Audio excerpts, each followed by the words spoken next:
திருச்செந்தூர் உதேசியா திருப்பதி வெங்கடாச்சலம் தினங்கள் அனுகிரகம் நிகழ்ச்சியதான திருவேங்கட முடையார் எம்பெருமான் இன்றைய தினம் திருவோண நட்சத்திரம் பெருமாள் திரு நட்சத்திரத்தை முன்னிட்டு இன்னைக்கு கார்த்தால பெருமாளுக்கு பூரா பசும்பால்னால அபிஷேகம் ஆச்சு.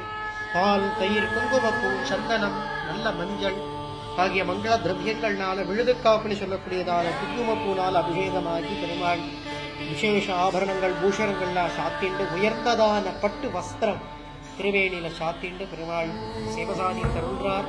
திருப்பதிக்கு போய் அங்க செய்ய முடியாத பிரார்த்தனைகளை அங்க வேண்டிண்டு இங்க பெருமாளுக்கு செய்யறது ரொம்ப விசேஷம். பெருமாள் ஆத்மார்த்தமா பிரார்த்தனை பண்ணிக்குங்கோ. நீங்காத செல்வம் நிறைந்தேலோரும் பாவாய் வங்கோ செவிக்கலாம் பெருமாள. ஓம் நமோ வெங்கடேஷாய.